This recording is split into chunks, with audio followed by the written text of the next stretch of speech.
Este era un McLaren 720S Spider completamente nuevo y era el mejor McLaren que podías comprar.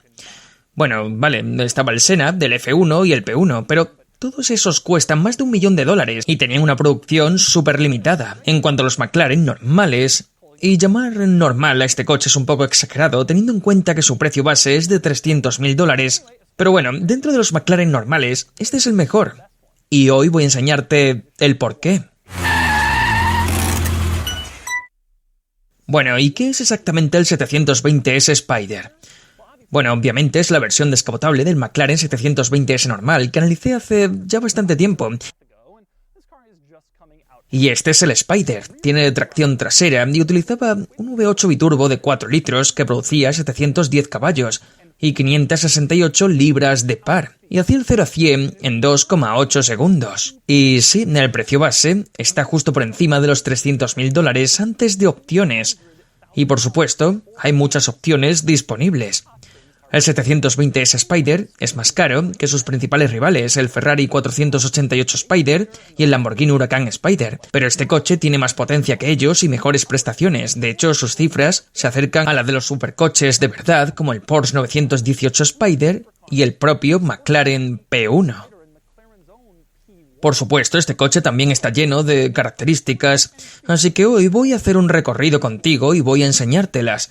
Luego lo sacaremos a la carretera, lo conduciremos y le daremos una puntuación. Muy bien, voy a empezar con los detalles y características del 720S con probablemente su característica más importante, y ese sería el techo. Ahora mismo está bajado, obviamente, si quieres subirlo, tiras de un pequeño botón en la consola central y entonces el proceso hace lo suyo. Muy rápido de hecho, todo el techo se cierra en solo 11 segundos, lo cual es uno de los más rápidos de toda la industria. Normalmente en mis vídeos, después de subir el techo, lo vuelvo a bajar inmediatamente para que puedas ver cómo funciona, pero esta vez no. Eso es porque hay dos características muy interesantes que merece la pena comentar con el techo puesto. Voy a empezar con mi favorita de todo el coche. Bien, miras hacia el techo y puedes ver que hay un panel de cristal, así que puedes tener la luz del sol entrando incluso cuando el techo está cerrado, lo cual es muy interesante, pero ¿qué pasa si vives en un lugar muy caluroso y el sol te está dando directamente y no quieres eso? No hay una cortinilla que puedas cerrar para hacer sombra, así que puede hacer mucho calor dentro del coche con el sol entrando. Pero McLaren pensó en eso. Este coche tiene algo llamado techo electrocrómico y es una opción de $9.000 y crea su propia sombra. Para hacerlo funcionar, pulsas este pequeño botón en el techo y puedes ver que ahora mismo el techo es completamente transparente. Puedes ver a través de él y mira esto, pulso el botón y ahora tengo sombra. Así que ahora estoy protegido del sol y no me está dando directamente haciendo que el interior sea súper caluroso. Pero supongamos que quieres ver el sol, quieres disfrutar de la experiencia completa. Solo tienes que pulsar el botón de nuevo y el techo se transforma instantáneamente para volver a dejar pasar la luz.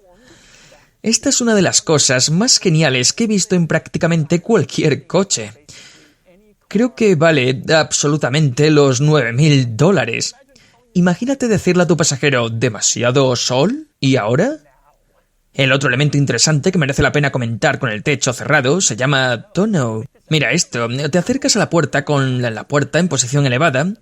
Hablaré de eso en un momento, y puedes ver que hay dos botones, aquí etiquetados como tonneau, con flechas hacia arriba y hacia abajo. Si presionas la flecha hacia arriba, se levanta una tapa en la parte trasera del coche, y esa es la cubierta tonneau, la tapa que cubre el techo cuando está bajado.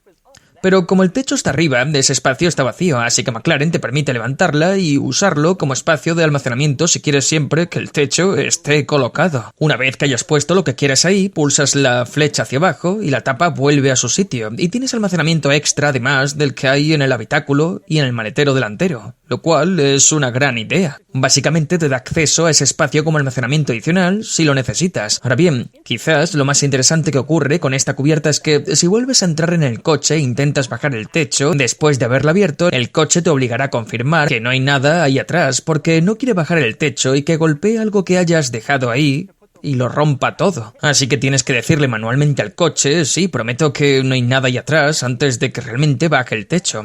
Si el coche detecta que has accedido a esa zona, esto es una idea bastante buena por parte de McLaren. Y ya que estoy hablando de bajar el techo, supongo que ahora es el momento adecuado para hacerlo.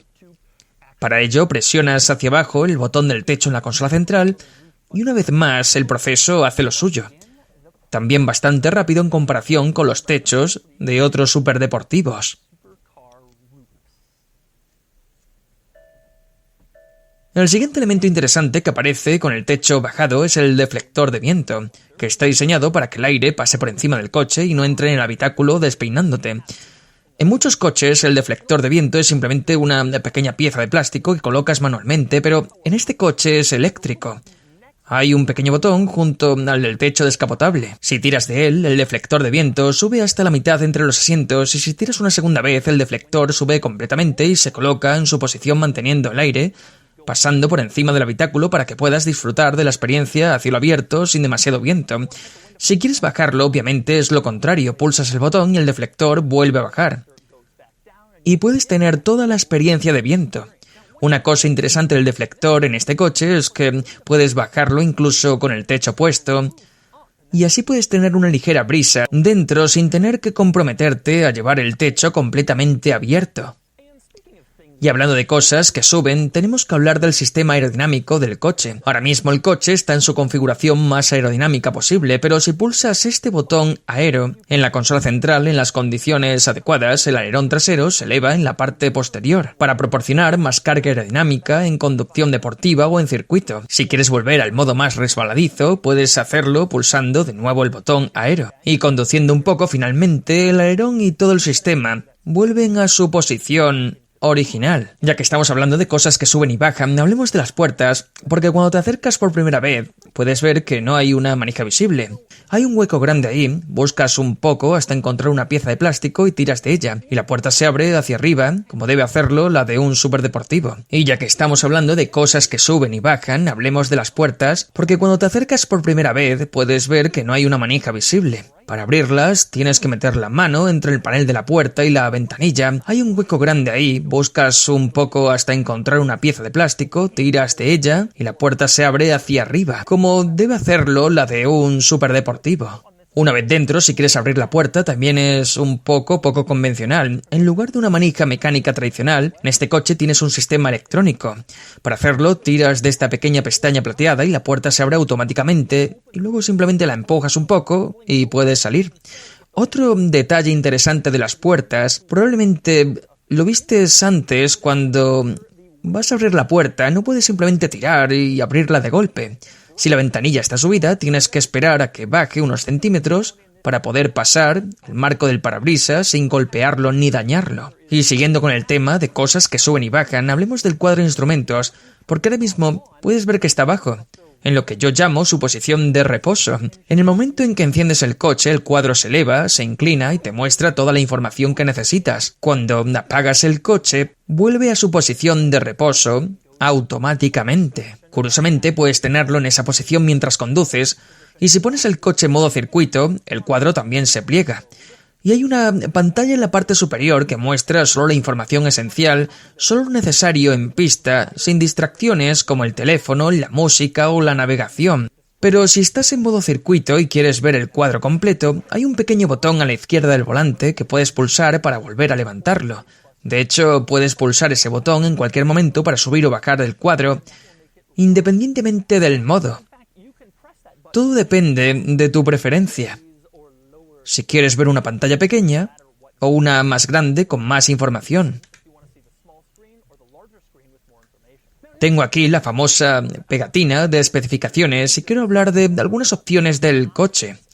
El precio base es de $305.000, sumas el transporte, unos 4.500, y estás en unos 310.000 antes de añadir extras.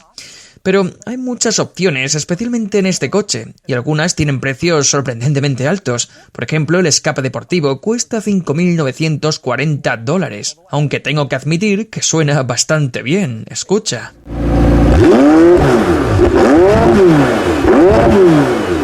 Vale, puede que eso sí que merezca la pena los $5.940, pero aquí hay otra cosa. El sistema de sonido de 12 altavoces del coche cuesta $4.420. Por supuesto, ya mencioné el techo electrocrómico por $9.000. ¿Y qué tal esto? Este coche tiene cámaras de aparcamiento de 360 grados, aunque sinceramente creo que es brillante. Cuando estás aparcando un superdeportivo siempre estás nervioso por si golpeas algo. No tienes claro dónde termina el coche y la visibilidad siempre es mala. Las cámaras de 360 grados tienen muchísimo sentido en los superdeportivos y aún así muy pocos las tienen. Pero este coche sí las tiene y creo que merece totalmente la pena pagar los $3.000 simplemente porque facilita mucho maniobrarlo a baja velocidad. Hay algunos otros detalles del interior que merecen la pena y quiero empezar con el hueco para la llave. Si miras en la consola central, justo delante del botón del techo, hay un pequeño orificio. Ahí es donde se supone que debes colocar la llave mientras conduces. No estoy seguro de por qué no simplemente la llevas en un llavero, pero tienes esa opción. Al otro lado del botón del techo tienes un portavasos. Es un portavasos muy pequeño y está revestido en alcántara, lo cual no me parece el mejor material para bebidas que pueden derramarse o evaporarse, pero está ahí. Más como algo secundario que otra cosa. Hay otro portavasos en este interior, detrás de la pantalla del sistema multimedia, debajo del salpicadero. Hay un segundo portavasos, también revestido en alcántara y aún más difícil de alcanzar. No son los mejores portavasos del mundo en este coche, pero bueno, al menos los tienes. Otra cosa en la zona central del coche son las salidas del aire. En el salpicadero puedes ver 3 salidas circulares que parecen normales y coherentes, pero en el centro también tienes esta cuarta salida extraña, triangular, con un gran interruptor de plástico que puedes usar para encenderla, apagarla o dirigir el flujo de aire. No encaja en absoluto con las otras salidas, pero supongo que McLaren tenía un hueco ahí y pensó, deberíamos poner una cuarta salida y así lo hicieron. Pasamos al sistema multimedia en el centro del 720 y tengo que decir que es muy bueno. Es raro verlo en formato vertical, como el modo retrato de un móvil, pero una vez te acostumbras y ocurre bastante rápido, es bastante sensible al tacto y fácil de usar.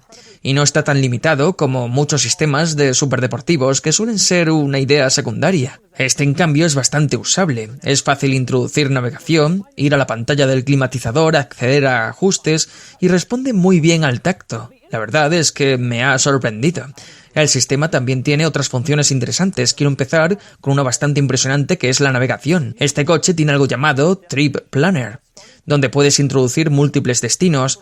Pones un punto de partida y luego varios destinos adicionales para planificar un viaje en lugar de solo una ruta. He estado en coches normales, bien diseñados, que ni siquiera tienen esta función, pero aquí sí está, por si quieres ir a algún sitio y añadir paradas en la oficina de correos o en la gasolinera con tu 720 BS Spider. Otro detalle curioso del sistema es la selección de idioma. Muchos coches permiten elegir entre varios idiomas, pero este tiene algo bastante inusual. Puedes elegir entre 3 tipos de inglés: inglés estadounidense, inglés británico e inglés australiano. Algo que nunca había visto antes en ningún coche. El inglés australiano es bastante parecido al británico, así que no pensarías que hace falta, pero el fundador de McLaren, Bruce McLaren, era de Nueva Zelanda y probablemente hablaba algo muy similar al inglés australiano. Supongo que por eso lo incluyen y nunca lo había visto antes. Muy interesante. Otro detalle del sistema es que puedes cambiar el color de la iluminación ambiental. Esto es común en coches de lujo, pero bastante raro en superdeportivos. Entras en la opción de iluminación y eliges el color en una rueda, y ese será el color dentro del habitáculo. Y por último, volviendo a la navegación, aquí tienes una de mis funciones favoritas. Puedes elegir qué voz quieres que use el sistema para darte indicaciones, pero en lugar de eso, elegir entre voz masculina o femenina. Ahora mismo está configurado en inglés americano con Samantha. Si pulsas ahí, también aparece otra opción, inglés británico, con Serena. Así que, ¿quién quieres que te guíe? ¿Samantha hablando en inglés americano o Serena hablando inglés británico? Una difícil decisión que tendrán que tomar los conductores de McLaren. Pasando al exterior del 720S, hay algunos detalles interesantes que merece la pena comentar y quiero empezar con la toma de aire en el lateral. Si miras el lateral del coche, probablemente estés pensando ¿qué toma de aire? Porque realmente no se ve ninguna. Muchos coches exóticos tienen una toma aquí para llevar aire al motor. Incluso el propio 570S de McLaren la tiene, pero este coche no, excepto que sí que la tiene. Está oculta entre el panel de la puerta y la ventanilla.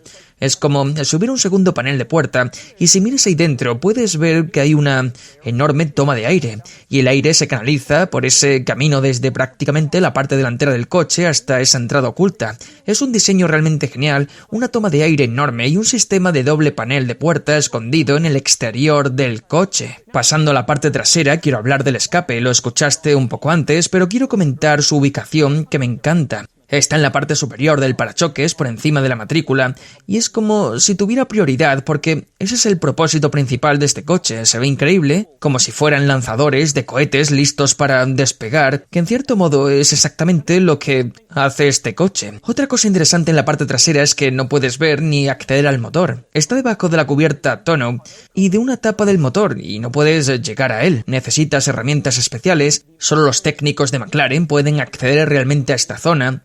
Y dicho esto, aún hay elementos curiosos aquí atrás.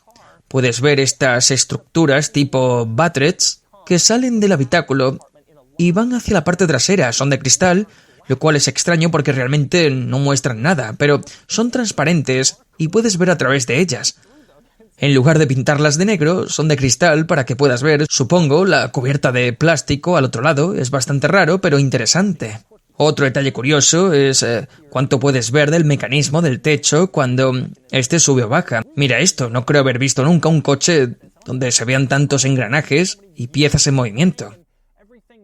Puedes ver exactamente lo que hace el techo si miras hacia adentro, y es bastante interesante si te gusta entender cómo funcionan las cosas, especialmente los techos descapotables.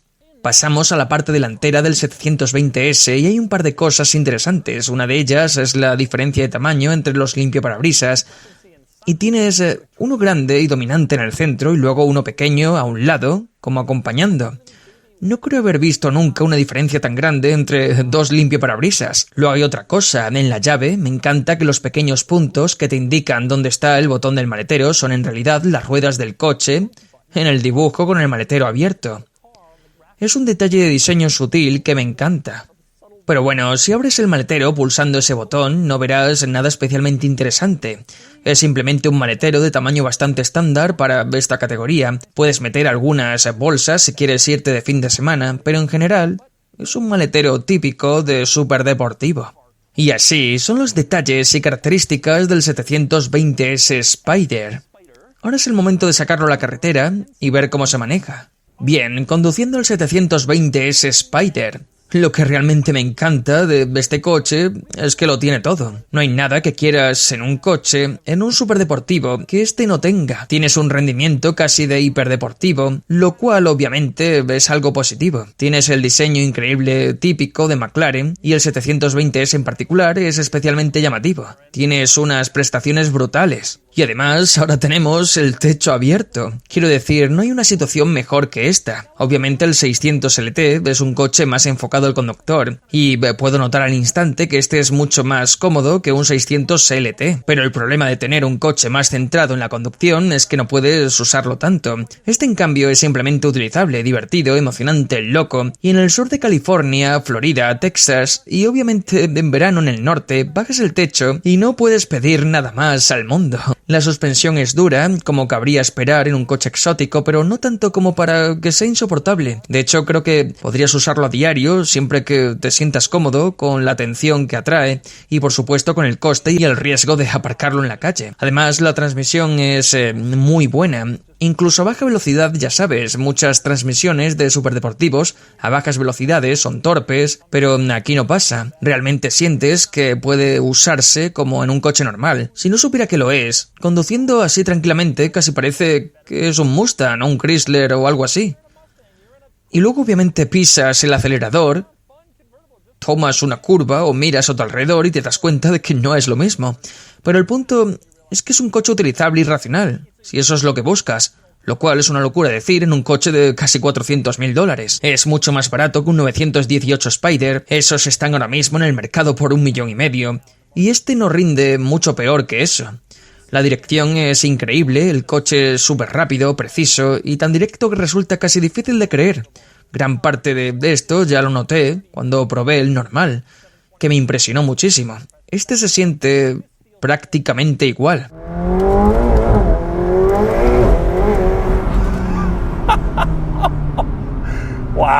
Ahí ha perdido tracción bastante. Probablemente debería haber acelerado más progresivamente, pero ¿quieres ver lo que es capaz?